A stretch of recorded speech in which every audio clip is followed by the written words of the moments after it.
Merci en tous les cas pour votre présence matinale. Avec grand plaisir. On est ravi de vous avoir parmi nous à nos journées nationales du CEFIEC.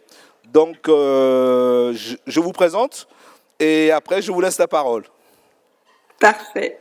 Merci. Donc, Christelle Lison, qui travaille à l'Université de Sherbrooke au Canada, qui est professeure au département de la pédagogie, également présidente de l'Association internationale de pédagogie universitaire, rédactrice en chef de la Revue internationale de pédagogie de l'enseignement supérieur, et souvent d'ailleurs dans nos universités françaises pour apporter la bonne parole sur l'innovation pédagogique.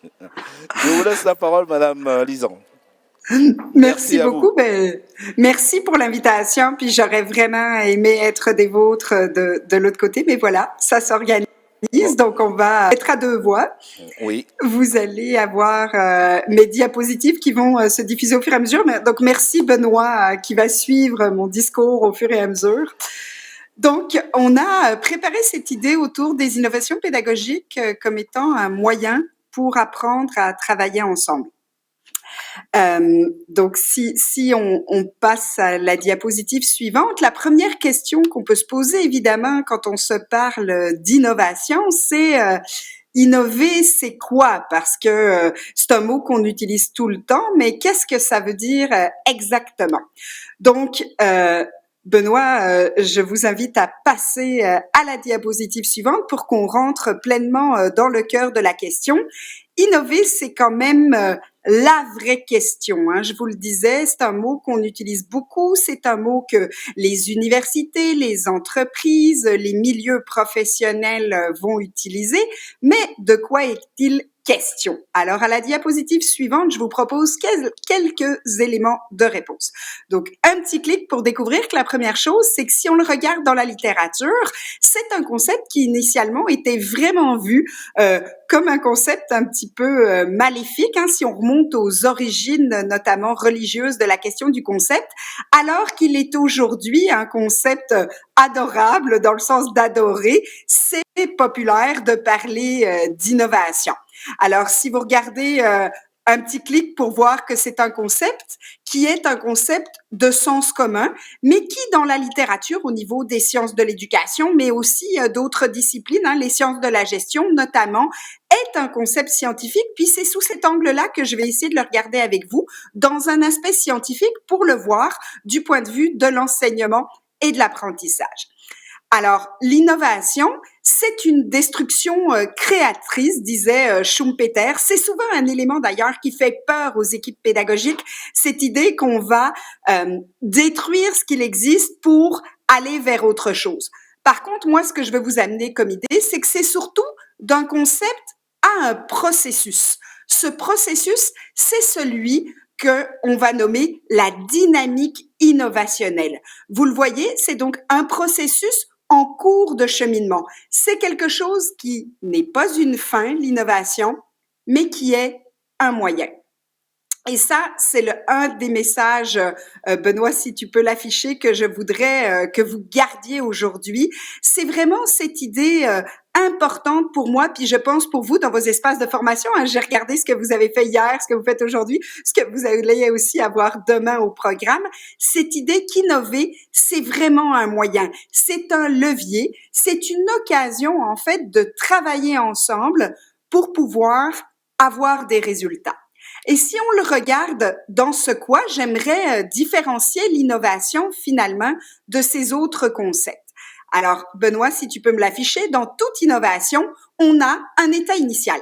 Il n'y a aucune formation qui ne part de nulle part. Toutes les formations que vous offrez, que ce soit en formation initiale, que ce soit en formation continue pour des praticiens en exercice, on part toujours de quelque part. Alors, quand on part de là, on peut soit aller vers une réforme, et ça, c'est souvent un concept qui est mal aimé parce qu'il est dans une perspective souvent de retour en arrière. Hein. Socialement, on le voit quand l'État parle des réformes, c'est rarement positif. Quand les systèmes éducatifs viennent avec l'idée de réforme, ça amène son lot de négatifs. Alors, cette réforme, vraiment, dans la littérature scientifique, on va parler d'un retour en arrière. Par contre, vous avez la possibilité d'aller vers une nouveauté.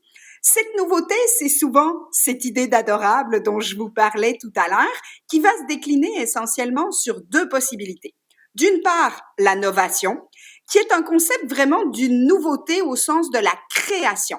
C'est un concept qu'on trouve peu dans la littérature et même, je dirais, au niveau social, on va rarement parler de novation, on va souvent parler de création, mais c'est donc offrir quelque chose qui n'existe nulle part. Aujourd'hui, ce que je vous propose de regarder un petit peu plus en profondeur, c'est l'innovation. L'innovation, c'est finalement cette idée d'introduire du nouveau dans un contexte donné. Si je suis en formation sciences infirmières, par exemple, on pourrait utiliser l'apprentissage par problème qui n'aurait jamais été fait dans une université. Par exemple, quand à Sherbrooke, on a mis en place l'apprentissage par problème chez nos collègues en médecine et sciences de la santé, ça existait déjà. Ça avait été créé à McMaster en Ontario, mais ça n'avait jamais été implanté dans le système des sciences de la santé médecine dans notre université. Donc, c'était vraiment une innovation. On a introduit du nouveau dans un contexte donné. Alors évidemment, quand on a cette nouveauté, on a une idée que de temps en temps, il faut réinterroger cette nouveauté, ce nouvel état initial, et on va parler souvent, quand on fait de l'évaluation de programme, d'ailleurs, de rénovation. L'idée, c'est vraiment d'avoir un regard collectif sur ce nouvel état qui forcément se transforme dans le temps. Je vous l'ai dit, c'est un processus, c'est un moyen, donc on n'est jamais dans une idée complètement figée. Et puis, ce qu'on va trouver dans la littérature, et vous le verrez avec la petite flèche qui l'illustre dans mon schéma, c'est que finalement, une novation qui réussit, une création qui réussit, elle va devenir une innovation dans une diversité de contextes. Donc, bien sûr, c'est intéressant de créer, mais c'est intéressant d'aller voir comment cette création, elle est investie dans des contextes de formation, dans des contextes pédagogiques, dans des contextes de formation continue. Alors, si je continue sur l'idée de ce que c'est, et vous allez voir que ce sont des éléments importants. La première, c'est que c'est une action délibérée. C'est une action qui vient soit dans une logique top-down, du haut, soit dans une logique bottom-up. On a vu des innovations qui ont réussi avec des impositions, dans le sens où une gouvernance, par exemple, va dire à partir d'aujourd'hui, voilà ce qu'on va proposer. Vous connaissez comme moi le milieu universitaire.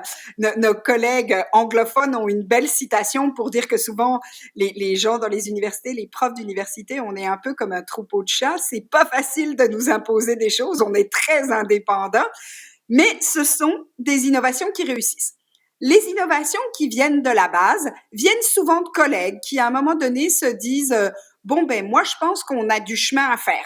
Récemment, j'étais avec une personne qui est en pharmacie, par exemple, et qui me disait, ben moi, dans mon établissement, j'ai proposé une approche par compétence. J'avais envie de mobiliser les personnes autour. Je suis venue avec une proposition. Et c'est finalement dans la rencontre de ce qui va venir de la base et comment la gouvernance s'en saisit, c'est dans ce mariage aux deux niveaux que ça va fonctionner. En général, les innovations qui ne sont qu'imposées par la gouvernance finissent parce que la base ne s'en saisit pas, et quand ça vient uniquement de la base et que la gouvernance ne le reprend pas et qu'il n'y a pas une forme d'institutionnalisation, ça peut être une gouvernance au niveau micro, mezzo, macro, mais ce qui va se passer, c'est quand la personne s'en va, quand le porteur de l'innovation s'en va, en général, elle va tomber à l'eau. Deuxième caractéristique d'une innovation qu'on va avoir, c'est l'idée que c'est un processus individuel et ou collectif. Souvenez-vous de mon titre, les innovations pédagogiques, un moyen pour apprendre à travailler ensemble. Ce qu'on constate, c'est qu'une innovation qui se fait seule, je peux en porter une dans mon espace de formation. Je peux faire quelque chose qui va être très ciblé. Mais la majorité des innovations qui vont porter fruit, comme dans mon schéma précédent, ce sont des innovations collectives. Vous allez le voir, c'est vraiment un moyen comme groupe de travailler ensemble. L'innovation, c'est une forme de rassembleur. Ça ne veut pas dire qu'il n'y a pas de tension, ça ne veut pas dire que tout est parfait, mais c'est vraiment un processus qui nous permet effectivement, comme collectif, d'apprendre à travailler ensemble, d'apprendre nos frontières, d'apprendre quelles sont les zones où on sent, sont les zones où on a envie d'évoluer. Ce sont souvent des occasions de pouvoir discuter avec nos collègues autour d'éléments. Et quand on a un colloque qui porte sur l'interprofessionnalité, je crois que c'est vraiment un moyen d'aller chercher puis d'entendre ce que chacun va proposer. Troisième élément clé qui va caractériser l'innovation, je dirais, c'est l'idée que c'est un produit tangible. Il y a cette espèce de nouveauté qu'on va créer. Souvent, si on mène le processus, mais que ça n'amène pas à quelque chose, qu'il n'y a pas un aboutissement, ben les acteurs vont se laisser tomber. Travailler ensemble, c'est travailler dans un objectif commun. Hein.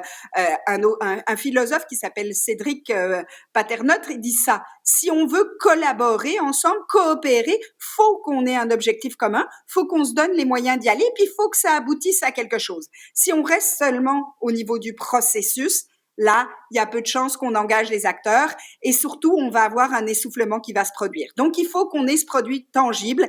Et ce qui est dangereux, et vous l'avez peut-être vu ces dernières années, hein, le ministère, notamment français, finance beaucoup de projets sur du longue durée, sur du 10 ans, mais place maintenant des jalons à 3 ans, 6 ans, 9 ans pour amener les équipes à vraiment produire. Sinon, on a un essoufflement, la communauté a pas très envie. Puis même nos apprenants, hein, que ce soit des étudiants en formation initiale, que ce soit des professionnels en formation continue, si on n'a pas à un moment donné des aboutissements, il y a un peu un retombé du soufflet. Quatrième élément clé, c'est l'idée évidemment qu'on a une visée d'amélioration pédagogique. Moi, j'ai jamais rencontré un enseignant qui m'a dit « je veux mettre en place une innovation, je vais faire pire que ce que je faisais avant ». Forcément, c'est vraiment parce qu'il a envie que ça s'améliore. Est-ce que ça fonctionne à tous les coups? Non. Mais entre nous, notre enseignement dit traditionnel, et je vais y mettre des guillemets, ne fonctionne pas non plus toujours à tous les coups. Souvent, quand on va parler de processus pédagogique, de mise en place d'une nouvelle stratégie, il nous faut au moins 3 itérations pour qu'elle porte fruit, pour qu'on soit satisfait du travail produit. Donc, vous le voyez, ça vaut la peine aussi quand on va faire des innovations pédagogiques d'être dans une posture d'investissement puis de se dire, OK, qu'est-ce que je veux améliorer? Comment je peux documenter ce que j'ai fait? Puis comment je peux avoir des pistes pour améliorer la suite. 5e élément clé qu'on va trouver, je vous en ai glissé un petit mot tout à l'heure, c'est la temporalité. Donc, j'ai un début, j'ai un milieu, puis j'ai une fin. Elle meurt d'une certaine manière, mon innovation. Alors, soit elle meurt en disparaissant, avec le porteur qui parfois prend sa retraite, soit elle va se transformer, elle va devenir mon nouvel état initial si vous pensez à mon schéma. Donc, je vais peut-être rénover, mais me déclarer une innovation pendant 20 ans, il y a probablement là quelque chose qui est, entre guillemets à nouveau, un petit peu désuet ou obsolète. Ça doit s'inscrire malgré tout dans une temporalité pour être considéré comme tel. Et dernier élément clé, ça revient à la définition même que je vous ai donnée tout à l'heure de l'innovation, hein, introduire du nouveau dans un contexte donné, ça veut dire dans un contexte spécifique. Et là, c'est intéressant parce que quand on se parle d'interprofessionnalité, le contexte spécifique, vous l'aurez bien compris, c'est pas nécessairement une discipline, c'est un espace. Est-ce que c'est le baccalauréat en sciences infirmières, par exemple chez nous, la licence, le master, dans une spécialité dans laquelle on veut le présenter? Est-ce que c'est en réadaptation? Est-ce que c'est en médecine? Comment est-ce qu'on va pouvoir finalement utiliser les expériences autour et alentour pour pouvoir travailler la nôtre? Ça, ce sont des éléments clés qu'on va avoir, mais on est bien dans un contexte qu'on s'est défini collectivement dans ce travail ensemble, justement. Alors, pour terminer autour du quoi, ce que je mets derrière le mot innovation, vous l'aurez bien compris, c'est d'un concept à un processus. Je vous l'ai dit tout à l'heure, puis pour moi, c'est vraiment un élément important. Benoît, tu peux peut-être afficher mon schéma. C'est cette idée de dynamique innovationnelle. On est bien dans un processus où on va être dans ce collectif qui nous amène à vivre finalement cette innovation. Alors, vous le voyez, ça s'inscrit dans une culture et un contexte. On le sait qu'on a des formations ou des espaces qui sont de facto, j'oserais dire, plus innovants les uns que les autres. Le domaine de sciences de la santé, par exemple, c'est un domaine où on va trouver beaucoup d'innovation. Ça bouge beaucoup. Ça fait partie, je pense aussi, de tout ce qu'on y voit en espace recherche. On est vraiment là dans un mariage où on voit une dynamique réelle avec les acteurs. Maintenant, nos acteurs, ils ont une perception du besoin de changement. Elle peut être réelle. Parfois, c'est nos étudiants qui nous poussent. Parfois, c'est nous comme enseignants qui avons l'impression d'avoir fait un peu le tour de la question avec ce qu'on propose. Parfois, ce sont les milieux professionnels qui nous poussent à dire waouh, il nous faut des changements parce que le monde bouge. Donc, cette perception du besoin de changement, elle met finalement les acteurs en activité. Hein. Nos acteurs, ils sont divers et variés. Un des enjeux dans l'innovation, c'est comment est-ce que j'embarque l'ensemble de mes acteurs dans mon processus. Quand on parle de travailler ensemble, ça veut dire évidemment les enseignants-chercheurs, les enseignants des milieux de pratique, hein, ceux qu'on appelle parfois les vacataires. Ça peut être tout le personnel académique qui travaille avec nous. Ça peut être les étudiants via les associations, par exemple. Donc, ce sont vraiment des moyens d'aller chercher les acteurs. Et puis, on va avoir ces fameuses innovations pédagogiques ou curriculaires. Quand on va parler de pédagogique, on est parfois à un niveau un petit peu plus micro ou mezzo, un cours. Quand on est au niveau curriculaire, on va être sur l'ensemble du programme de formation. Par exemple, si l'ensemble de la licence ou du master choisit d'aller travailler en approche par compétences, on va vraiment se parler d'une innovation curriculaire, on va regarder l'ensemble du programme. Et autour de ces questions d'innovation, on va avoir évidemment des dimensions organisationnelles, parce que souvent elles vont bousculer un certain nombre d'agendas, d'organisations, les cours, les locaux, la manière dont on va structurer nos activités de formation ou notre programme. On va avoir toute une dimension bien évidemment, au niveau technologique ou technique, souvent, on va avoir un aspect, c'est pas obligatoire. Je peux très bien faire de l'innovation et avoir aucun numérique. Mais je vous dirais qu'on le voit des jours comme aujourd'hui, c'est quand même un moyen parfois de pouvoir interagir avec quelqu'un qui est à l'autre bout du monde, de pouvoir avoir une interaction. Imaginez quand on est capable de faire ça dans les cours, on voit que ça va être une dimension majeure. Et puis, un élément clé, évidemment, de la dimension, et on va s'en reparler, vous allez le voir au fur et à mesure de la présentation, mais cette question de la dimension sociale. C'est un élément fort dans les innovations. Quand tout à l'heure, je vous disais, l'innovation, c'est un moyen, c'est un processus. Ça veut dire que les individus qui sont au cœur de ce processus, ils vont vivre potentiellement un certain nombre d'émotions, ils vont vivre un certain nombre d'éléments qui leur sont proposés et qui sont parfois pas si faciles que ça à vivre. Hein. Ça vient avec des zones de tension, ça vient avec de l'angoisse, ça vient pour certains avec la peur de ne plus être aussi bien que ce qu'ils faisaient avant.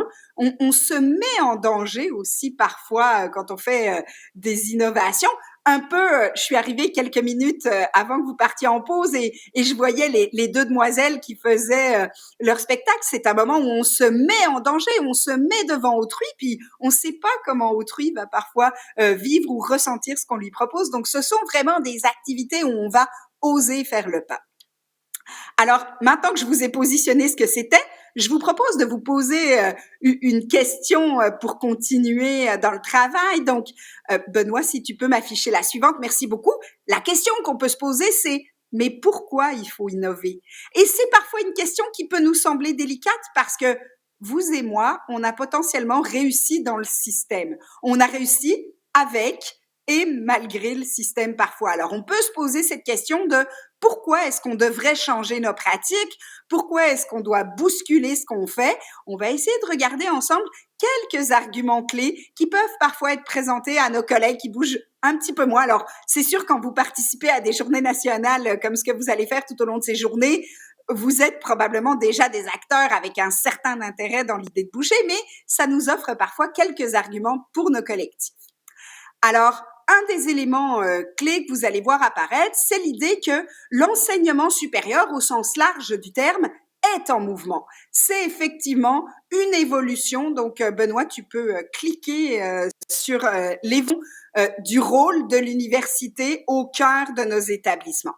Si on regarde le schéma qui va apparaître, tu peux encore nous faire un petit tour. Voilà. Premier temps, puis je ne veux pas vous faire un cours sur l'histoire des universités, mais ça nous permet parfois de positionner les choses, c'est comprendre que l'idée, on est initialement dans ce qu'on va appeler l'université libérale. Hein. Au début de l'histoire de l'université, on était dans un cadre où l'université avait avant tout pour rôle, finalement, tu peux cliquer Benoît si tu veux, de transmettre des connaissances au service de la vérité, premier temps de l'université. Deuxième temps, quand on avance dans l'histoire des universités, on s'approche de la période humboldtienne, souvent qu'on soulève, c'est l'université de recherche. Une université où on a eu une idée de finalement construire des connaissances au service de la science. Cette science, c'est le mariage ou l'articulation à cette époque-là entre science et enseignement. Donc ça, c'est quand même un élément important de se rappeler qu'il y a pas si longtemps que ça, c'était deux sphères extrêmement liées. On travaillait avec les étudiants pour leur présenter les résultats des recherches qu'on mettait en œuvre et c'était vraiment dans cette perspective de construire la science. Troisième temps des universités, sans surprise peut-être vous verrez apparaître son nom d'université de service. Elle est apparue en Amérique du Nord. C'est une université où on a une idée d'appliquer des connaissances au service de la société. Alors, faut pas le voir nécessairement dans une vision utilitariste négative de l'université, mais de se dire, nous, comme universitaires, quel est notre rôle comme acteur au sein de la société? Qu'est-ce qu'on peut apporter à la société? Comment est-ce qu'on est capable aussi, comme collectif, quand on travaille ensemble, de pouvoir aller dans cette perspective de partage? Et aujourd'hui, une université que je dirais peut-être plus intégrale, qui a avec une idée de développement ou de favoriser en tout cas ce développement de connaissances et de compétences au service de l'individu et puis du collectif aussi ou de la collectivité au sein de laquelle il évolue, parce qu'on est évidemment dans cette idée qu'on va former un professionnel qui va aller dans une diversité de milieux, mais qui va peut-être changer d'emploi au cours de sa vie. Et on le sait, les sciences de la santé, c'est un espace où on voit quand même des personnes qui entrent et qui sortent du système pour une série de raisons, particulièrement au cours des dernières années. Mais c'est vraiment un enjeu aussi de voir comment est-ce que nous formons ce citoyen. Donc ça, c'est un élément fort qui nous montre que nous, comme espace de formation, on a beaucoup bougé ces dernières années.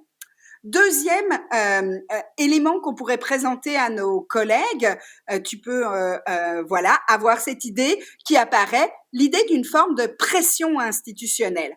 On a une injonction à la qualité de la formation, injonction qui peut venir des milieux, parfois de nos milieux de pratique, notamment quand on fait des évaluations auprès du placement de nos étudiants. Ça fait partie des injonctions de qualité. On a parfois une injonction au niveau du ministère qui peut amener cette question-là. Toutes les formations qui vivent l'HCRS et autres milieux où ils peuvent se sentir une forme de pression. On a parfois une pression à l'interne de nos étudiants, des personnes avec lesquelles on travaille, de notre gouvernance. Donc, on a une multitude de pressions. Et dans cette pression, les enseignants-chercheurs vivent souvent cette articulation que vous voyez à l'écran. D'une part, l'homo academicus, au sens bourdieusien du terme, avec toutes les tâches qui sont attendues pour lui. Et d'autre part, l'homo pédagogicus, que mon collègue Denis Bédard nomme en disant « Mais comment est-ce qu'on amène nos collègues enseignants à pouvoir transformer leurs pratiques, à pouvoir innover? Qu'est-ce qu'on leur offre finalement comme espace pour leur permettre de répondre d'une certaine manière à cette injonction de qualité de formation. Alors, des journées comme celle que vous vivez maintenant, c'est un moment de travailler l'homo pédagogicus, mais il vit, vous le voyez dans mon schéma, toujours sur la corde un petit peu raide, soit parce qu'il articule des missions recherche-enseignement et autres services à la collectivité, soit parce que il articule des missions dans les milieux de pratique et des espaces de formation. C'est ce qu'on voit typiquement chez nos collègues en médecine PUPH, par exemple. C'est toujours un équilibre qui est précaire. Comment est-ce qu'on s'offre du temps? Si on continue aussi dans la logique de cet enseignement supérieur en mouvement, il y a un contexte d'internationalisation très fort. On le voit de plus en plus apparaître chez les étudiants, chez les enseignants. Ce sont vraiment des espaces en transformation. Autre élément qui vient avec l'internationalisation potentielle, mais qu'on vit depuis de nombreuses années dans l'enseignement supérieur, c'est quand même une massification et une hétérogénéisation de nos étudiants. Parfois, nos collègues disent, c'est plus comme dans mon temps, pour quelques-uns d'entre nous qui sommes là depuis un petit bout de temps. Nos générations, comme parlaient nos collègues tout à l'heure, de A à Z. Et effectivement, les étudiants ont changé les raisons pour lesquelles ils viennent en formation, les parcours antérieurs qu'ils ont eus. Parcoursup sort ses résultats aujourd'hui et dans les jours venant sur les badges. On va avoir vraiment des transformations des étudiants qui sont là. On le sait qu'ils ne viennent pas nécessairement avec les mêmes parcours antérieurs. Ce qui amène ce point-là, évidemment, c'est une diversité des attentes des étudiants. Qu'attendent-ils aujourd'hui de nos formations? Il y a quelques années, Le Monde avait titré un article qui s'appelait Bac plus 5, Bac plus Sens. Et il y avait vraiment, dans la rencontre de certains étudiants, une envie de dire, en fait, moi, je sais pas ce que j'ai envie de faire plus tard, j'ai envie de me former, j'ai envie d'apprendre un certain nombre de choses, j'ai envie de m'intellectualiser. Alors, on va voir apparaître évidemment une diversité en ce sens-là entre ce qu'on va appeler les formations professionnalisantes et d'autre part, les formations peut-être un petit peu plus larges du type philosophie, sciences religieuses, sociologie, où on a une forme d'outillage intellectuel. Vient aussi dans cette diversité d'étudiants ce que plusieurs auteurs vont appeler le trouble épistémique, c'est-à-dire les savoirs sont en évolution permanente, les sachants eux-mêmes sont en évolution. Et parfois, vous avez des étudiants qui ont des sacrés parcours qui sont là dans vos groupes. Comment est-ce qu'on se positionne par rapport aux postures parfois d'experts? On a engagé des enseignants pour l'expertise en termes de savoir qu'ils ont, mais le savoir est en constante évolution. En sciences de la santé, c'est particulièrement vrai. Il y a quelques années, le doyen de Lyon-Sud m'avait dit en médecine, tu sais Christelle, si j'enseignais la médecine comme on me l'a apprise il y a 50 ans, j'irais en prison pour certains actes. Et j'avais trouvé ça particulièrement marquant de voir combien on est en évolution perpétuelle sur ces questions-là. Et donc, on se doit aussi avec les étudiants de les amener dans cette perspective évolutive. Autre élément clé, et c'est un élément majeur que parfois on oublie quand on est en face d'un groupe d'apprenants, particulièrement quand on fait de la formation initiale, c'est qu'on est dans une logique de formation tout au long de la vie. Vous-même, aujourd'hui, êtes dans des espaces de formation. Vous venez parler d'interprofessionnalité, vous venez me rencontrer, vous avez eu une diversité de propositions, des étudiants qui sont venus vous partager des choses, des collègues qui vont partager leurs expériences. On est vraiment dans cette perspective. Donc, les étudiants qu'on a en formation aujourd'hui, on espère qu'ils vont revenir, qu'ils vont continuer. Et l'université est devenue un lieu de formation tout au long de la vie, de formation continue. Et puis, évidemment, tout à l'heure, je vous en ai glissé un petit mot, la présence accrue du numérique, c'est quelque chose qui fait partie aujourd'hui d'une réflexion autour du changement. La pandémie a été un accélérateur avec tout ce qu'elle a amené de moins bien et de bien, parce que je pense qu'il ne faut pas jeter tout le bébé avec l'eau du bain. Il y a aussi eu des avancées très intéressantes, des choses qu'on a partagées, une mise en activité. Donc, je crois qu'on peut le considérer comme un élément majeur de l'enseignement supérieur en mouvement. Et puis, un dernier argument sur lequel je pense qu'il est important aussi de revenir, c'est qu'on a une recherche en pédagogie de l'enseignement supérieur qui a jamais été aussi foisonnante que ces 15 dernières années. Donc, aujourd'hui, on a de la documentation sur une série de stratégies pédagogiques qu'on pourrait qualifier, excusez-moi, d'innovantes.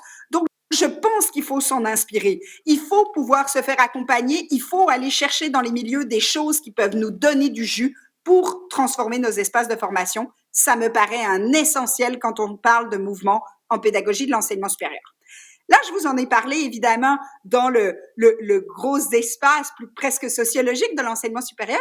Si je descends à un niveau finalement qui est celui de nos étudiants, je vous dirais que, et vous allez le voir sur ma diapositive suivante, je crois qu'on peut et qu'on doit en attendre plus de nos étudiants. Alors, je m'explique dans cette idée-là, mais je pense que sincèrement, on a des étudiants qui ont des parcours, qui ont travaillé des choses. On doit les challenger dans ce qu'on peut leur proposer. Ce sont des étudiants qui ont fait le choix souvent de venir chez nous. Alors, c'est sûr, vous allez me dire, c'est pas toujours le cas. En première année, c'est peut-être plus compliqué, on va filer, mais je pense qu'on doit pouvoir leur proposer des activités qui vont les allumer intellectuellement et donc qui vont nous animer. Quand les règles du jeu sont claires par rapport aux possibilités, aux stratégies d'apprentissage qu'on attend de leur part, je crois que nos innovations pédagogiques peuvent porter fruit. Et dans ce travail ensemble, souvenez-vous, les innovations pédagogiques comme un moyen pour travailler ensemble, c'est aussi ensemble avec les étudiants. C'est être capable de leur dire, mais qu'est-ce que j'attends de vous? Qu'est-ce que j'attends de vos stratégies, de vos postures? Donc ça, je crois que c'est vraiment un des pourquoi de l'innovation, c'est qu'on a le devoir presque d'en attendre plus de nos étudiants. Dans cette logique aussi d'innovation, il y a dans le pourquoi un élément fort qui est favoriser ce que j'appelle l'alignement technopédagogique ou que je pourrais appeler pédago-numérique. Alors, il va vous être affiché à l'écran. Il est assez simple en termes de modèle de ce que j'essaye de vous illustrer. Benoît, si tu peux afficher mon petit schéma, le voici. Vous le voyez, il est assez simple. Finalement, c'est la cohérence que je vais avoir entre, d'une part, les apprentissages que je vise. C'est quoi mes cibles? quels sont les éléments clés, quels sont les apprentissages que l'étudiant va devoir réaliser dans notre programme ou que je souhaite qu'il fasse dans le programme. Ça ne veut pas dire mes contenus. On est là vraiment en termes des apprentissages, des cibles à atteindre. Est-ce que mes cibles à atteindre, elles sont cohérentes avec les stratégies d'enseignement et donc d'apprentissage, parce qu'elles vont toujours ensemble, que je mets en place? Si ce qui m'intéresse, c'est amener l'étudiant à résoudre des problèmes complexes dans le domaine, je sais pas, de la pneumo, ben c'est sûr que si ce que je lui propose, c'est un cours magistral sur l'histoire de la pneumo depuis le 18e siècle jusqu'à aujourd'hui, et qu'à l'examen, ce que je lui propose, c'est un questionnaire avec des questions à choix multiples, si Benoît a 14 sur 20, en fait, je sais pas si Benoît, il a réussi à atteindre la cible. Ce que je sais, c'est qu'il a réussi l'examen. Mais je ne sais pas si ça donne du sens. Et puis, au bout de mon schéma, si vous vous souvenez, il y avait les stratégies d'évaluation. Est-ce que mes évaluations sont cohérentes avec ce que je propose? Et là, par exemple, si je reviens à mon exemple, si je veux résoudre des complexes en pneumologie, ben, il faut que ma stratégie, ça soit le mettre face à un problème. À nouveau, si je lui ai proposé un questionnaire avec des questions à choix multiples, ça va être dysfonctionnel. Et puis, se joint à ça, la question de mon outil numérique qui traverse ou pas. Est-ce que je l'utilise? Comment? Pourquoi? À quel moment? Comment je fais pour que ce soit pas un gadget? Puis, la question du numérique en enseignement prendrait tout un temps à lui tout seul et je veux pas ouvrir la boîte, mais je voulais quand même le soulever parce que ça fait partie de nos démarches. Une fois que j'ai favorisé mon alignement, effectivement, Benoît l'avait affiché, il y a l'idée de donner du sens. Donner du sens aux apprentissages, au sens d'avoir des apprentissages contextualisés. Vous avez ici un espace de formation très propice, évidemment, aux apprentissages contextualisés en étant une formation dite professionnalisante, parce que ça ne veut pas dire qu'il n'y a pas des savoirs dits empiriques à l'intérieur, loin de là, mais ce sont vraiment des moyens de permettre à l'étudiant de faire du sens par rapport à ce que vous allez l'amener à travailler et à apprendre. Dans cette logique d'apprentissage contextualisé, l'innovation, ce qu'on sait, c'est qu'elle permet aussi de favoriser des apprentissages dits durables. Donc, on a vu des stratégies pédagogiques dites innovantes, comme l'apprentissage par problème, comme la méthode des cas, qui vont finalement favoriser les apprentissages à long terme. Quand on retourne voir les étudiants, soit plusieurs années après le cours, soit même sur le marché du travail, ils ont plus de facilité finalement à ramener les connaissances qu'ils ont travaillées quand elles ont été faites dans des approches dites innovantes. En tout cas, ça ne nuit pas, ce qui est déjà un excellent résultat en recherche. Et puis, ça va nous permettre, en tout cas, permettre aux étudiants d'atteindre les fameux objectifs d'apprentissage. Alors là, je vous ai proposé un petit schéma, j'aurais pu vous en proposer d'autres. Tout à l'heure, quand je vous ai parlé des cibles, qu'est-ce que je souhaite que l'étudiant atteigne comme cible? Est-ce que je suis plutôt une cible de connaissances? Est-ce que je suis plutôt une cible d'application? Est-ce que je suis une cible de synthèse des connaissances?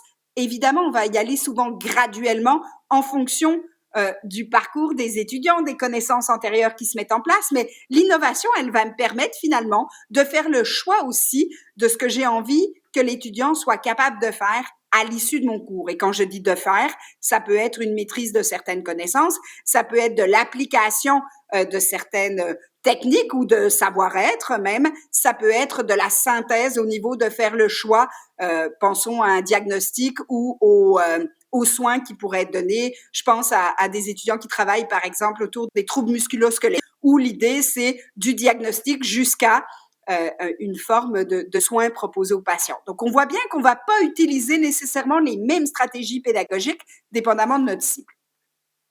Dans cet élément-là vient un élément fort qui est la question de la motivation.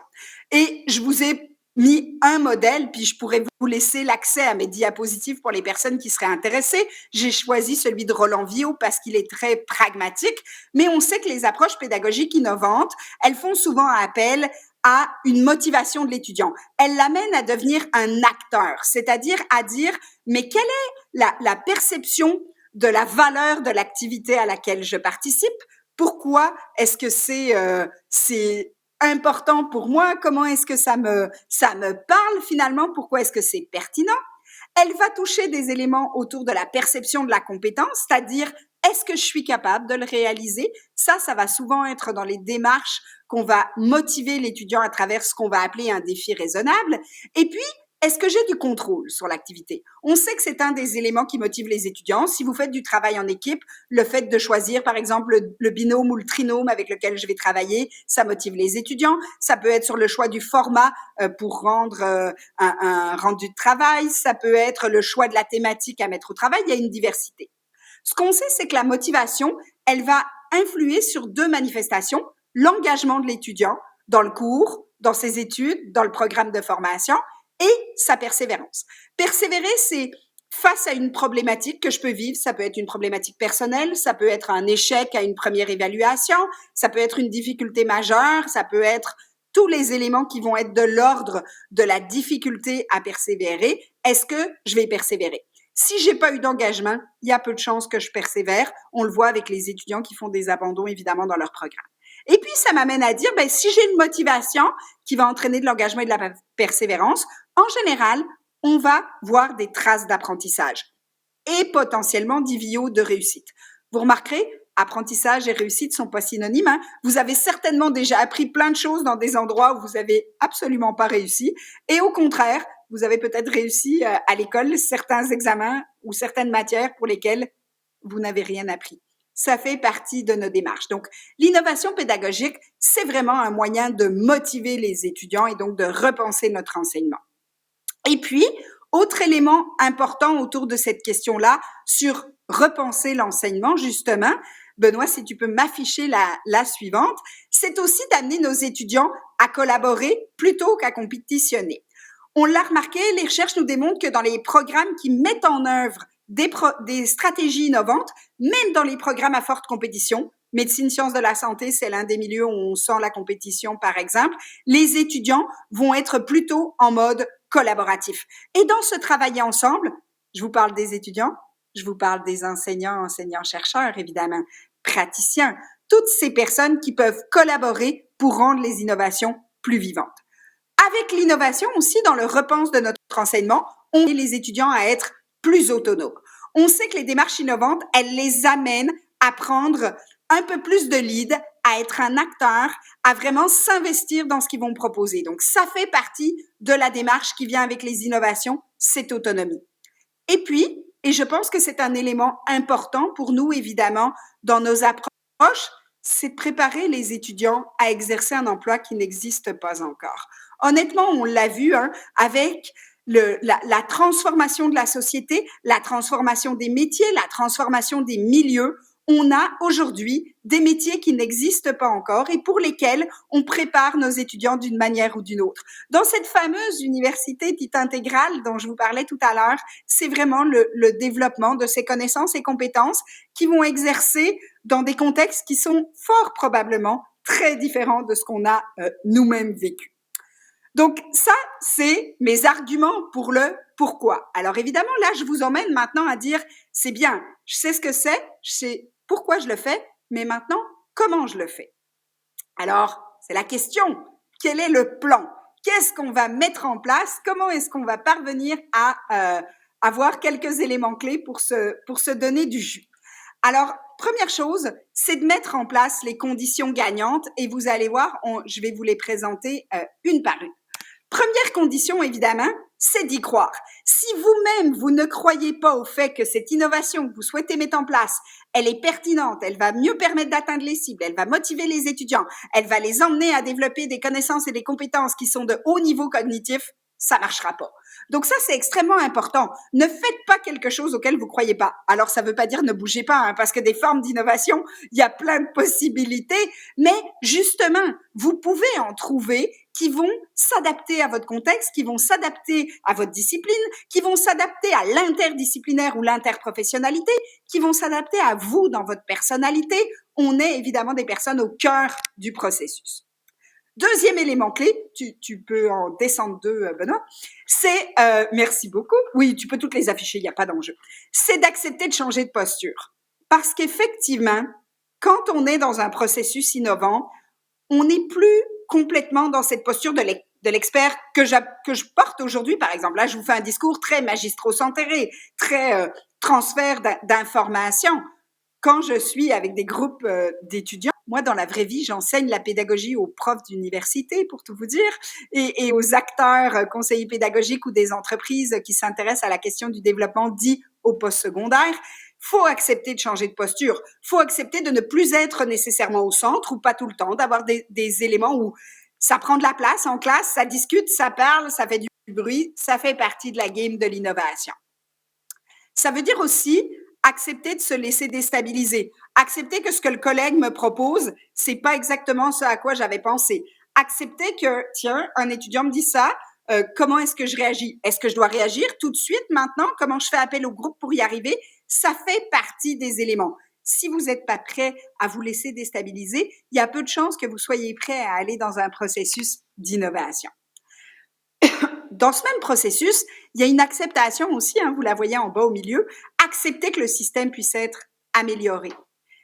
Ça fait partie des éléments que de se dire, ben oui, ça se peut que ce que je propose, ça soit pas parfait. Ça se peut que ce soit intéressant de discuter avec d'autres personnes autour de la profession. Typiquement, l'interprofessionnalité que vous abordez, c'est vraiment un élément qui s'est beaucoup discuté. Moi, j'ai eu l'occasion de pas mal travailler avec mes collègues en sciences de la santé à se dire, mais si je pense à mon patient, il y a le médecin, il y a l'infirmière, il y a la personne en ergophysio, en réadaptation, il y a peut-être la travailleuse sociale, il y a une série d'acteurs qui vont arriver et ça se peut que finalement, former nos étudiants en pensant que le système peut être vu autrement que toutes comme des personnes séparées qui interagissent peu et que ce soit sur le terrain qu'ils découvrent, peut-être que c'est un moyen de mettre en place une condition gagnante par rapport à mon innovation. Par contre, pour arriver à innover, pour arriver à ouvrir cette discussion, puis autour de la thématique que vous avez, j'ai aucun doute que c'est un élément clé. Il y a l'idée du climat de confiance et de respect. Si je n'ai pas confiance dans mes collègues, si je ne me sens pas à l'aise d'une certaine manière de me mettre à nu en ouvrant la porte de ma classe, de mon groupe, de mes apprenants, de ma profession, des doutes que je peux avoir, il y a peu de chances qu'on arrive à innover ensemble en tant que collectif et donc qu'on soit capable de travailler ensemble. Par contre, ça vient avec un élément clé, c'est prendre du temps. Ça prend du temps de se connaître, ça prend du temps d'échanger, ça prend du temps de s'asseoir, ça prend du temps de construire, ça prend du temps de revoir nos enseignements. J'en suis totalement consciente. Et c'est pour ça que parfois, les collègues vont commencer à travailler en duo, en trio, un petit peu plus petit, parce que innover à 25 en un coup, tous assis autour de la table, il y a peu de chances qu'on y arrive. Ce sont vraiment souvent des éléments qui vont se faire en articulation, on s'apprécie, on ose se dire des choses, et c'est là qu'on va transformer tranquillement, pas vite, les activités proposées aux étudiants. Ça veut dire aussi, justement, quand on touche les étudiants, il va falloir leur expliquer le pourquoi et le comment. Si vous entrez en classe puis que vous avez fait une transformation puis que vous êtes le seul cours, par exemple, le typique, c'est je vais proposer une classe inversée où les étudiants vont avoir des vidéos à regarder, des quiz à réaliser, des activités pédagogiques en classe, des lectures complémentaires, mais qu'on leur explique pas les stratégies, il y a peu de chances qu'ils fassent ce que vous attendez. Parce qu'en fait, eux, ils vont souvent être en mode, OK, qu'est-ce qui est attendu? Ils vont chercher des repères. Donc, soyez explicites. Ça, c'est un élément extrêmement important et souvent oublié au niveau de l'enseignement supérieur. Soyons explicites autour de la question de l'innovation. Et puis, si je mets en place des stratégies pédagogiques innovantes, faut que je puisse donner de la rétroaction aux étudiants. Faut que je les rassure d'une certaine manière dans le processus ou aux collègues qui tentent d'innover. Si c'est juste, je partage, personne ne me dit rien, il y a peu de chances que ça fonctionne bien. L'innovation, elle vient aussi avec cette rétroaction qui va être offerte aux acteurs à des temps T. Et puis, dernier élément clé, particulièrement pour les étudiants, évidemment, proposer un défi qui soit raisonnable. Faut que ce soit atteignable, mais il faut aussi que ce soit engageant. Si c'est trop facile, si ça fait pas de sens, s'il se dit, mais pourquoi elle me propose ça? Il y a peu de chances que vous ayez envie de le faire. Tu sais, imaginons que je sois avec vous aujourd'hui, puis que je dise à Benoît, hey, go, on va sortir dans le stationnement, puis tu vas aller siphonner une voiture. Quel est l'intérêt? Il y a peu de chances que Benoît me fasse comme, wow, je suis super motivé à y aller avec toi. Personne n'a envie de ça. Quel est le sens que ça donne par rapport à mon apprentissage? Donc, c'est extrêmement important. Et souvent, nous, comme enseignants, le sens sont là dans notre tête. On se dit, ben oui, je sais pourquoi je le fais, mais si je l'explique pas aux étudiants, ça va être une condition qui sera peu gagnante au niveau de la classe. Dans la diapositive suivante, je vous propose de ramener aussi dans ces conditions l'idée des postures. Ah, ma schématisation, elle a fait un petit chemin que je voulais pas, mais c'est pas grave. Vas-y, Benoît, affiche-la s'il te plaît. Il n'y a pas de problème. Voilà, elle apparaît en Mes petites boules ont décidé de fuir. C'est pas grave. Je vais vous les expliciter puisque la petite schématisation a dû faire un petit scratch dans le transfert. Dans mes postures, essentiellement, je vais me situer sur un continuum. Vous voyez mes 3 carrés. En fait, normalement, il y a 3 boules qui apparaissent à l'idée que je peux être un enseignant transmissif à certains moments. Je vais faire moi-même. Je vais transmettre certaines informations. Je vais transmettre finalement des savoirs que j'ai qui vont se transformer en connaissances chez les étudiants, plus ou moins parfois. Parfois, on est un peu déçu dans cet espace de transmission. Je peux être aussi un enseignant incitatif. Donc, je vais inciter les étudiants à faire. Je vais les mettre en exercice, typiquement. Je vais leur proposer des quiz. Je vais leur proposer des vidéos. Donc, je les incite à faire. Je suis dans une forme de dialogue avec chacun d'entre eux ou en petit groupe pour les inciter à faire. Et puis, tout au bout de mon continuum, je peux être un enseignant qu'on va qualifier d'actif. En fait, c'est l'enseignant qui va mettre en place le contexte. Et puis, c'est les étudiants qui vont discuter, interagir, échanger, et puis ils vont décider entre eux, ils vont faire des choses. Si je mets les étudiants face à une étude de cas, face à de la résolution de problèmes, face à du jeu de rôle, tout ça sont des éléments où c'est eux qui vont faire du choix, du projet, du patient simulé. Toutes ces activités-là sont finalement des espaces où l'enseignant, il a mis en place le contexte, mais ce sont les étudiants qui vont se prendre en main pour faire les choses. Alors, je vous l'ai dit tout à l'heure aussi, on est vraiment dans un processus itératif. Donc, Benoît, merci beaucoup. Si tu peux m'afficher les morceaux de la diapositive suivante. On va souvent se parler de 3 temps dans notre innovation. Vous le voyez, premier temps, la conception, c'est-à-dire pourquoi est-ce que je fais cette innovation? Souvent, comme enseignants, on les voit, ils ont envie de se mettre en activité, mais ils se demandent pas pourquoi ils vont le faire. Alors, vous allez me dire, oui, mais on l'a vu tout à l'heure, plein d'argumentaires qui fait qu'on doit le faire. Oui, mais ça vaut quand même la peine de faire l'exercice quand on choisit l'innovation qu'on va développer ou mettre en pratique, de se poser la question du pourquoi on le fait dans ce cours-là, à ce moment-là, qui sont les acteurs à qui on va proposer cette innovation. Est-ce que je suis avec des étudiants de première année? Est-ce que je suis avec des étudiants de master? Est-ce que je suis avec des professionnels en exercice qui reviennent en formation?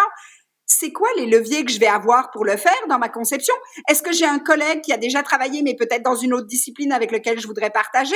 Est-ce que c'est parce qu'on donne une formation continue et donc il y a vraiment là quelque chose d'intéressant parce que c'est un temps de travail? Je pense parfois à la formation qu'on fait dans les milieux de pratique avec les pompiers où on se dit, ah oui, il y a des leviers parce que les situations authentiques, par exemple, ça leur parle beaucoup. Est-ce qu'il va y avoir des résistances potentielles?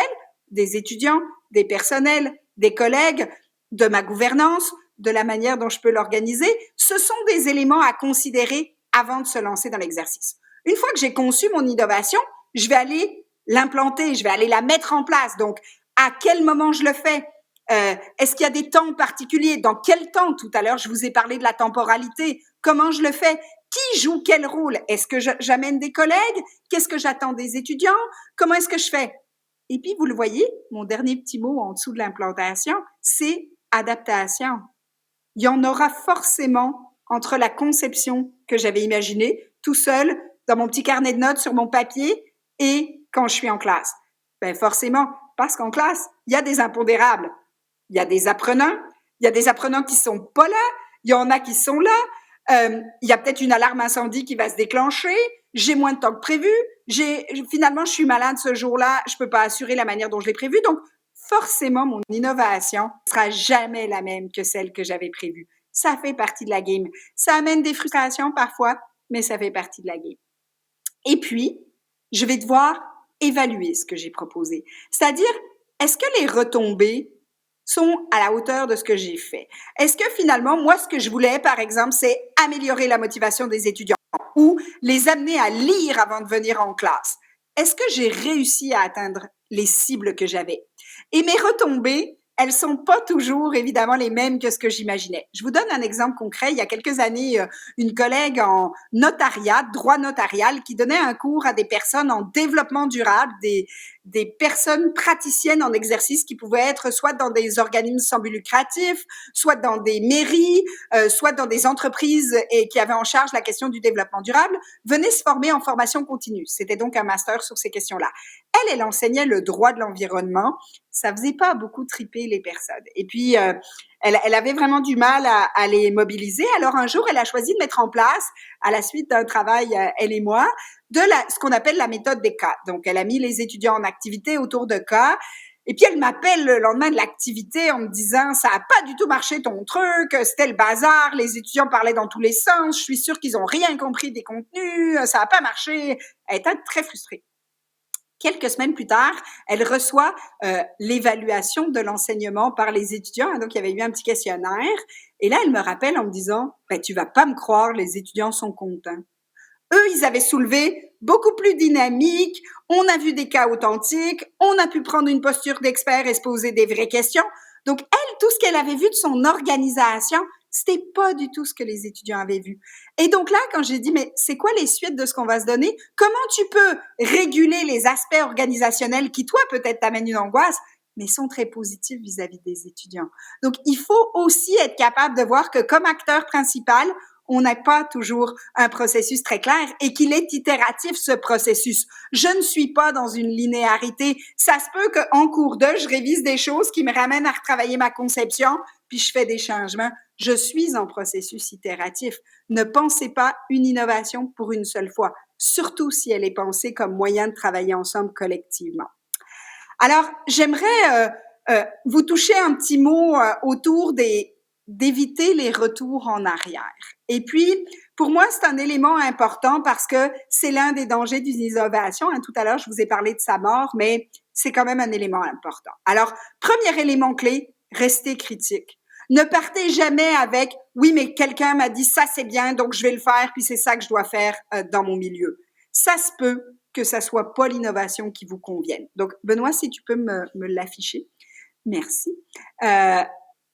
Restez critique. Deuxièmement, pensez le sens et la plus-value de l'innovation. Pourquoi vous le faites?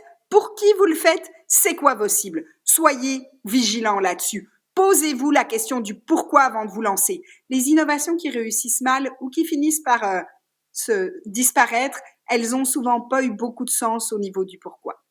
Troisième élément clé, et c'est quand même un élément majeur, être réaliste dans votre contexte institutionnel. Le vôtre, le mien, vos établissements, c'est pas la même chose. Si je suis à Arras, si je suis à Lyon, j'aurai probablement pas la même formation, pas les mêmes acteurs, pas les mêmes milieux de stage potentiels, pas les mêmes intervenants.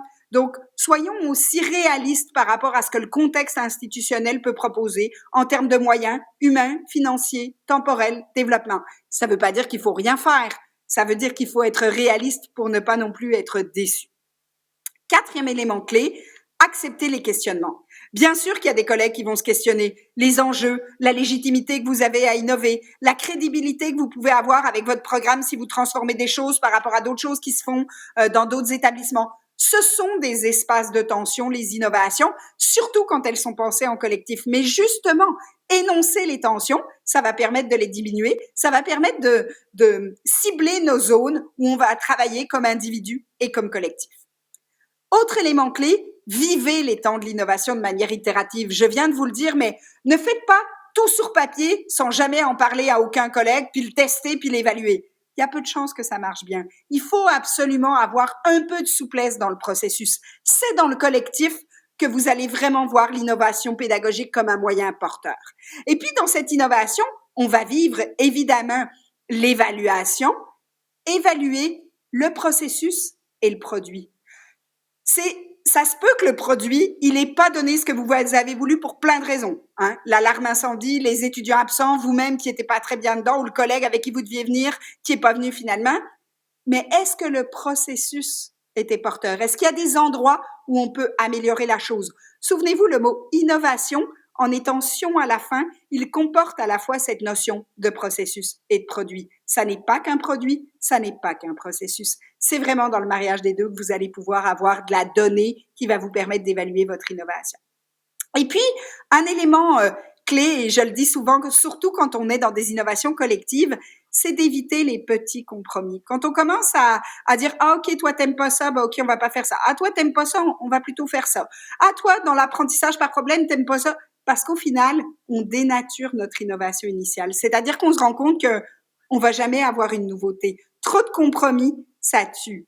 Donc, c'est important d'avoir un consensus, c'est un moyen de travailler ensemble, mais il faut aussi accepter d'oser être créatif pour introduire ce nouveau dans ce concept, dans ce contexte donné. Et puis, quand vous innovez, ça peut vous paraître particulier, mais pensez directement à vos collègues. C'est qui la relève de l'innovation, surtout quand ce sont des grosses innovations au niveau de programme? Est-ce que j'ai des collègues qui vont le porter pour pas que je sois le porteur de ballon unique? Parce que ça, c'est un danger majeur, évidemment. Et dernier élément sur le retour en arrière à éviter, c'est reconnaître aussi le besoin de formation. C'est pas facile d'innover seul quand on n'a pas de temps.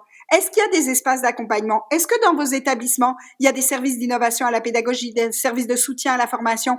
Cet accompagnement, c'est vraiment important pour penser le changement, pour le documenter, pour le concevoir, puis pour bien le vivre, autant de la part des étudiants que de la part des personnes qui se mettent en route. Donc, ça devrait aussi être une préoccupation de nos institutions.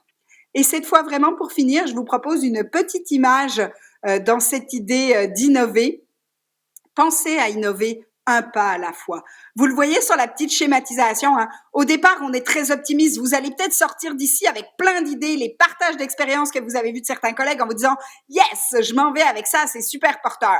Et puis, ça se peut qu'au fur et à mesure, ça flotte un petit peu. Hein? Vous allez commencer à douter jusqu'à atteindre le fameux point rouge que vous voyez, celui qu'on appelle la vallée de la mort, le point critique où on se dit « Oh my God, soit je repars en arrière et je fais ce que je faisais avant, soit je me dis, OK, je continue à avancer, je reprends, c'est pas exactement ce que j'avais prévu, mais, et vous le voyez dans la courbe, hein, un peu d'espoir, un peu de confiance et une forme de satisfaction. Peut-être pas pleine, peut-être pas totale, peut-être pas exacte, mais au Québec, on a une très jolie citation qui dit « Manger un éléphant, une bouchée à la fois ». Et c'est vraiment ce que je vous souhaite dans cet espace d'innovation.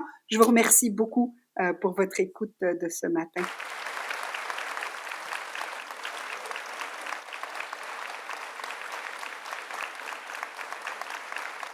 Merci.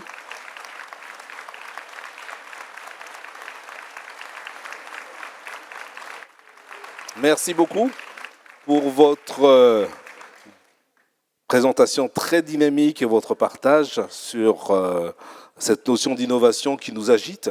Alors, on a quelques questions quand même de l'Assemblée. La première, certainement, était dans une de votre diapositives. Comment amener les étudiants à collaborer et plutôt à éliminer cette notion de compétition? Oui. Il y a effectivement un certain nombre de stratégies pédagogiques qui vont favoriser particulièrement la collaboration. Et c'est pas si simple que ça, hein, dans le sens où souvent on se dit, si on met les étudiants ensemble, ils vont collaborer. En fait, ça marche pas comme ça. Pour qu'il y ait une réelle collaboration, faut qu'il y ait un objectif commun. C'est-à-dire, je ne pourrais pas y arriver si j'étais seule. Et ça, c'est vraiment le travail. Et je pense que la notion d'interprofessionnalité que vous amenez ici, elle est vraiment dans cette perspective de se dire, si je suis seule, je n'atteindrai jamais mon but commun. Mais c'est vraiment un travail de longue haleine, dans les petites activités de les amener. Et il y a vraiment des stratégies qui les amènent à le faire, de voir l'énergie du groupe, les valeurs partagées, de reconnaître aussi les zones de tension, de conflit que ça peut amener dans la collaboration pour pouvoir le faire. Mais plus on va le faire, plus ils vont voir la pertinence des résultats. Il y a des expériences qui nous montrent que quand les étudiants sont mis ensemble, là, dans cet agir ensemble réel, là, ils vont en général même mieux performer au niveau des notes. Et ça, c'est l'aspect qui souvent leur parle. Peut-être dans le prolongement, une question aussi, ne pensez-vous pas que les étudiants ont souvent du mal à accepter eux-mêmes d'être déstabilisés ? Vous avez tout à fait raison. En fait, ce sont souvent les acteurs qui ont le plus de mal à être déstabilisés. Ça fait très longtemps qu'ils vivent dans un système qu'ils comprennent bien. Puis souvent, ils sont très stratégiques. Hein. Ils ont bien compris qu'est-ce qu'ils doivent faire pour chacun pour réussir à faire soit ce qu'on va appeler le minimum d'effort pour un maximum de points, hein, la stratégie minimax chez certains, soit pour d'autres, au contraire, de l'achievement, au sens de je veux vraiment réussir, je veux atteindre ma cible, je me donne tous les moyens. Et donc, quand on vient avec une innovation, on les déstabilise dans les stratégies d'apprentissage. Et c'est pour ça que le temps d'explicitation du pourquoi et du comment, qui des fois, nous, comme enseignants, nous paraît lent, on se dit, oh là là, mais je vais pas tout leur expliquer la méthode ou la stratégie ou ce que j'attends d'eux. Mais si vous le faites pas, ils vont être en mode panique. Les innovations qu'on a documentées, on constate que les étudiants qui sont les plus performants sont souvent ceux qui sont les plus angoissés face à l'innovation. Donc, pour les responsabiliser, il faut vraiment être très explicite, puis il faut maintenir sa stratégie. Je vous donne un exemple concret. Il y a quelques années, j'enseignais à des étudiants de première année et j'avais une stratégie vraiment de choisir faut que vous fassiez les lectures avant. En classe, on va faire des activités. Pour moi, le sens de la présence enseignante, c'était de les mettre en activité face à des situations authentiques. Alors, je leur explique bien ma stratégie, ma méthode, ce que j'attends d'eux. Vous imaginez bien qu'au deuxième cours, il y avait plus de 50% des étudiants qui n'avaient pas lu, évidemment, les 2 textes proposés. Et donc, moi, je leur ai dit, en fait, c'est pas mon problème. Je ferai pas de petits résumés. Et là, les étudiants étaient comme, là, moi, j'ai pas lu, qu'est-ce que je fais? J'ai dit, en fait, vous avez 3 stratégies. Vous trouvez un groupe qui accepte que vous soyez là alors que vous n'avez pas lu. Vous sortez, vous allez lire. Vous restez et vous allez lire. Mais moi, je ferai pas de petits résumés.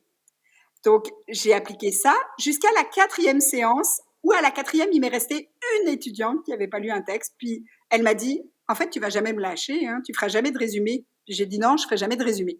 Je discute de ça avec un collègue qui me dit, je fais la même technique, ça va marcher. Sauf que lui, au premier cours, il a accepté de faire un petit résumé. Alors, la première fois, ça a pris 10 minutes. Au cours suivant, ça a pris 20 minutes. Et puis, à la fin, il faisait 1h50 de résumé. Et les étudiants avaient écrit dans l'évaluation de l'enseignement « cours plate où le prof résume les textes ». Et je me suis dit, les étudiants, c'est quand même culotté quand ça fait. Une toute dernière question, Mme Lisan.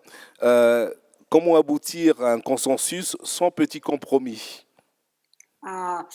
Vous avez raison. En fait, c'est là l'enjeu de la question du consensus, c'est qu'il faut parfois accepter, en effet, que on va vivre avec une certaine frustration sur certains aspects, mais il faut nous revenir à l'objectif commun et à l'idée que ce ne sera pas un one-shot. Et d'accepter l'idée de se dire, on va tester ça.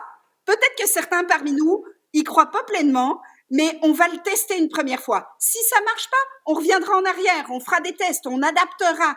Mais il faut accepter de se le dire, accepter de se mettre en danger là-dessus, mais si on fait du compromis, il faut que ce soit sur des éléments qui ne touchent pas à notre objectif commun, aux cibles qu'on veut mettre en place, parce que sinon, on constate qu'en général, il y a plus de frustration pour l'ensemble des acteurs que 1 ou 2 acteurs. Alors, ça pose une question qui peut fâcher, mais est-ce qu'on peut accepter parfois qu'un collègue choisisse de ne pas embarquer pour des raisons qui lui appartiennent?